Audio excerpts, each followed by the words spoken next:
नदी में बुलबुले बनते हैं, बनकर फूट जाते हैं। लहर जब तेज आती है, किनारे टूट जाते हैं। जमाने में मोहब्बत की महज इतनी कहानी है, जिन्हें हम टूट कर चाहें अक्सर वही छूट जाते हैं। नमस्कार, मैं हूं सत्यनारायण शुक्ला और आप देख रहे हैं एस भारत न्यूज। आज हम आपको मोहब्बत की वो दास्तां दिखा रहे हैं जिसे देखकर आप यह कहानी सुनते ही रह जाएंगे। जी हाँ, यह मामला उत्तर प्रदेश के शाहजहांपुर का से जुड़ा है, जहां पर महज एक 24 वर्षीय युवती को 19 वर्षीय युवक से व्हाट्सएप पर चैट करते समय मोहब्बत हो गई और मोहब्बत ऐसे परवान चढ़ी कि युवती अपने नंगे पांव बिना साधन वाहन के युवक से मिलने उसके गांव 300 किलोमीटर दूर परौली गांव पहुंच गई।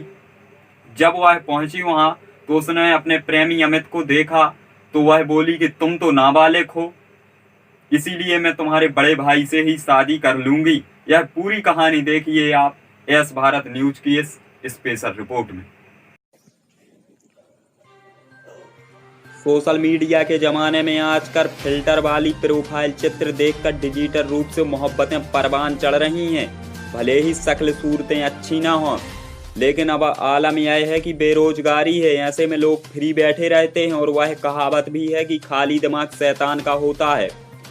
इसी शैतानी दिमाग के एक अमित नाम के लड़के ने 300 किलोमीटर दूर शाहजहांपुर की सबीना को गलती से रॉन्ग नंबर लगा दिया। रॉन्ग नंबर लगाने के बाद आलम यह रहा कि लड़के ने लड़की को अपने व्हाट्सएप पर जोड़ दिया और धीरे धीरे बातें करना शुरू कर दी। बातें हुई दोनों में, तेज तर्राट बातों के चलते चलते दोनों के बीच एक नए रिश्ते ने जन्म लिया। जब रिश्ते ने जन्म लिया तो मोहब्बत नाम का यह रास्ता परवान चढ़ने लगा। आपको बता दें कि सबीना शाहजहांपुर में रहती है और एलएलबी का कोर्स कर रही है। इसके पिता एक इंजीनियर हैं। सबीना के पिता ने दूसरी शादी की थी। उसकी पहली मां किसी सड़क हादसे में गुजर गई थी, जो अब सबीना को बहुत ज़्यादा परेशान करती है, टॉर्चर करती रहती है हर काम के लिए। लेकिन सबीना को अमित से ऑनलाइन ही प्यार हो गया। प्यार ऐसा हुआ कि ना एक दूसरे को देखा, ना शक्ल सूरत। अमित इनके बेटे हैं, अमित कुमार। मैंने खुद ही नंबर मिलाया था।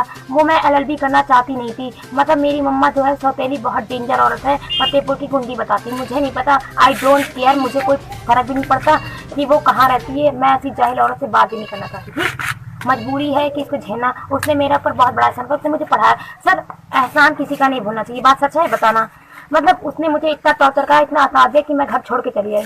ये लोग मुझे बहुत अच्छे लगे। मतलब उन्होंने बताया कि मेरे घर वाले सर हम लोग की सिर्फ दोस्ती है। जब आप बताना, दोस्ती अलग शादी अलग, बताना। आप पढ़े लिखे मीडिया के लोग, मैं गलत बोल रही हूँ है? तो उन्होंने मेरी बहुत हेल्प करी। बोले घर छोड़ के ना आना। उन्होंने बहुत मना करा। मैंने कहा घर में सर मुझे जान से मार दिया जाए तो मेरा पढ़ा लिखा होना भी तो बेकार है ना। मैं मरने के लिए बनी हूँ सर, मैंने कोई गलत काम करा? अब मुझे मार देती, बोली क्या करती थी। मैं इतना बड़ा इल्जाम लेके सर मैं मर जाऊं। मैं आई इसलिए सर, एक भैया मिल गए रास्ते में। उन्होंने बोला कि पैसे ले लो। उन्होंने मुझे बहुत खिलाया, उनका बहुत बड़ा एहसान है। उन्होंने मुझे पैसे दिए तो 74 रुपए का टिकट लगा। मैं हरदोई तक फिर आई। फिर एक अंकल जी मिल गए रास्ते में, पंडित थे वो, अनंत कुमार उनका नाम था। उनके लकवा लगा था हाथ में पैर में। मैंने बोला अंकल मुझे देख के आपको बहुत दुख रहा। मेरी तो खुद परेशानी ऐसी कि मैं तो घर से, मेरे पास तो पैसा है। मैं इससे बड़े बाप की लड़की, इंजीनियर, मेरे बाप जेई जूनियर इंजीनियर। कितनी बड़ी पोस्ट होती है आप जानते हो, मीडिया में हो। बदायूं मीटर डिपार्टमेंट में अकेले हेड की गई हैं और उनकी लड़की ऐसे घूम रही। बताओ मजबूरी। आप 3 तलाक में खाना नहीं बना पाती थी। अच्छा पापा ने इस पर शादी कर। मैं शादी के इरादे से नहीं आई थी सर। हाँ। मैं आई थी दोस्ती के नाते सर। मैंने शादी का प्रेशर नहीं बनाया। चाहे पूछ लीजिए आप, इन लोग के बयान भी ले ले। मैं खुद बयान देने के लिए कह रहा हूँ कि मैंने किसी को प्रेशर नहीं। आंटी रोने लगी, मुझे बोली मेरे बड़े बेटे बैठे हैं, मेरे छोटे बेटे की उम्र इस लायक नहीं है, नाबालिग है, बीएससी कर रहा है वो, तो उसकी शादी नहीं हो सकती। तो मैंने बोला अपने बड़े बेटे से कर दो, क्या प्रॉब्लम। मैं मुस्लिम धर्म से बिलोंग करती हूँ, मैं हिंदू धर्म भी अपनाने को तैयार हूँ। मैं कदर मजबूर हूँ घर से कि मैं हिंदू धर्म में पूजा पाठ भी कर लूँ, कोई प्रॉब्लम नहीं। अगर आप शादी करो तो मैं रह लूँ, अगर नहीं करना तो मैं जबरदस्ती किसी सर हमारी शादी में। हाँ देखो मैं क्या बोलूँ, शादी करना कोई खेल नहीं, गुड्डे गुड़ियों खेलने। अगर नहीं करना तो मैं जबरदस्ती प्रेशर नहीं बनाऊंगी। मुझे अनाथ आश्रम छोड़ दिया, मेरी बहुत रिक्वेस्ट है हाथ जोड़ के। और बातों ही बातों में न जाने कहां से कहां तक पहुंच गए। ऑफलाइन 300 किलोमीटर लड़के के घर का रास्ता सबीना पकड़कर उसके घर पहुंच गई। अब जैसे ही वह लड़का प्रेमी के घर पहुंची तो लड़के के परिवार वाले इस लड़की को देखकर चक्कर खाकर नीचे गिर पड़े। परिवार वालों ने पूछा कि यह लड़की कौन है तो अमित ने बताया कि हम लोग व्हाट्सएप पर बात किया करते थे, मुझे नहीं पता, यह तो सीधे अपने घर ही आ गई। जब सबीना ने लड़के की उम्र पूछी तो सबीना की आंखें खुली की खुली रह गईं। लड़का 19 वर्ष का था और सबीना 24 साल की थी।